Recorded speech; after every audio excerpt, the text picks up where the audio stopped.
Hello friends, Hindi कहानियाँ with सरिता में आपका स्वागत है। मैं आज आपके लिए एक हॉरर स्टोरी लेकर आई हूँ। ये हॉरर स्टोरी एक ऐसे रास्ते के बारे में है जहाँ पे 5 बजे के बाद कोई नहीं जाता है। यह कहानी मैं उसके पॉइंट ऑफ व्यू से सुनाऊंगी जिसके साथ घटी थी। उसका नाम अमित था। मेरा नाम अमित है। मैं आज उस भूतिया रास्ते के बारे में बताना चाहता हूँ जो मैंने खुद फील किया, जो मेरे साथ घटा। भगवान ना करे ऐसा किसी के साथ हो। वह भूतिया रास्ता मुझे बहुत अच्छी तरह याद है।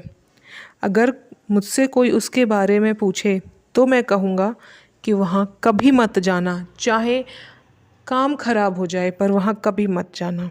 जो मेरे साथ वहाँ पर घटित हुआ उसके बाद तो उस जगह से गुजरना भी बहुत मुश्किल है।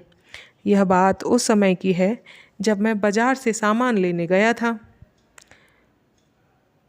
शाम का वक्त था, गर्मियों के दिन थे, लेकिन सामान लाने में मुझे थोड़ी देर हो गई।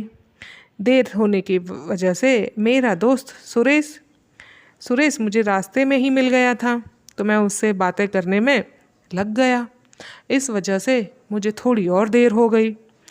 मुझे जब उस दुकान में बहुत समय बीत गया तो मैंने सोचा चलो कोई बात नहीं, मैं जल्दी निकल जाऊंगा। लेकिन निकलते निकलते मुझे बहुत रात हो गई। मैंने सोचा घर जाने के लिए एक और रास्ता है, आज मैं उससे चला जाऊंगा। मैंने बहुत बार उसके बारे में लोगों को बातें करते सुना था, लेकिन मैं सोचता था ऐसा कुछ होता ही नहीं है। मैंने सामान ले लिया और अपने बैग में डालकर चल दिया। मुझे वो छोटा रास्ता लेना था क्योंकि इससे मैं जल्दी पहुंच जाऊंगा। इसलिए मैं उसी रास्ते से घर जाने के लिए निकल गया। रास्ता तो बहुत छोटा था, कोई आता जाता नहीं था क्योंकि वह रास्ता काफ़ी समय से प्रयोग में नहीं हो रहा था, क्योंकि लोगों को उसके बारे में थोड़ी जानकारी थी तो वहाँ से कोई नहीं जाता था। सब अपना काम जल्दी ख़त्म करके लंबे रास्ते से चले जाते थे और वो इसीलिए बहुत साफ भी नहीं था, ऐसे ही पड़ा था। मुझे तो घर जल्दी जाना था, इसलिए कुछ नहीं सोचा और चल दिया। उस रास्ते पर मुझे एक आदमी दिखाई दिया। वो बहुत ही अजीब तरीके से चल रहा था, कुछ भी ठीक नहीं लग रहा था, पर मेरे दिमाग में ऐसा कुछ नहीं आया। मुझे लगा कोई होगा जिसे जल्दी जाना होगा, वो आ गया होगा। वह मेरे पास आकर रुका और मुझसे पूछने लगा, क्या तुम्हारे पास कुछ खाने के लिए है? मैंने कहा कि इसमें कुछ नहीं है, सिर्फ कुछ सब्जियां ही हैं। वह कहने लगा, मुझे वही दे दो। मैंने फिर भी कुछ भी नहीं सोचा और मैंने वो सब्जी उसको दे दी। मैंने सोचा ये क्या ही करेगा। मैंने कहा कि अब आप कुछ पैसे ले लें और अपने लिए रास्ते में कुछ खरीद लेना, लेकिन वह मन नहीं माना।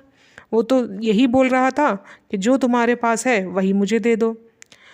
मुझे भी कुछ अच्छा व्यवहार नहीं लग रहा था उसका। मैंने कहा कि आप यहाँ से चले जाओ, मुझे भी जाने दो।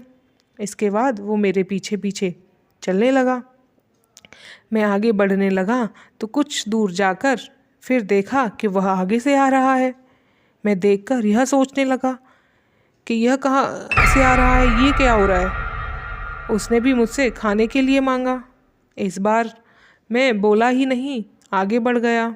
वो भी पीछे चला गया। फिर सामने से वह दोबारा आने लगा। अब तो एक ही काम हो सकता था कि यहाँ से जल्दी निकल जाऊँ। जो आदमी सामने से आ रहा था उसने भी खाने के लिए मांगा। बार बार वही आदमी कैसे आ सकता है, कुछ पता ही नहीं था। बस एक बात पता थी कि भागो यहाँ से अपने घर। अब तो कदम घर पर ही रुके थे।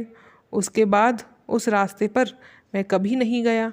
यह बात मैंने अपने दोस्तों को अगले दिन बताई। वह मुझे बताने लगे कि उस रास्ते पर एक आदमी का एक्सीडेंट हो गया था।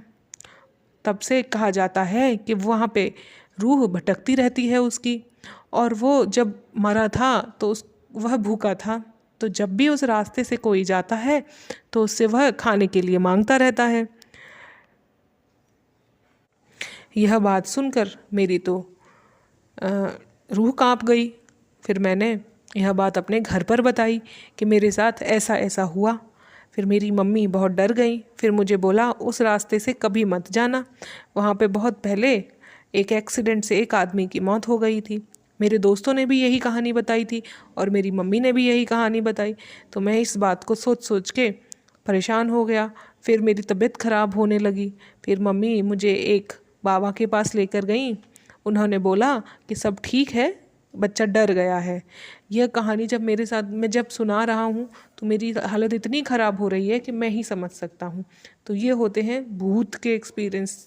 भगवान ऐसे दिन किसी को ना दिखाए।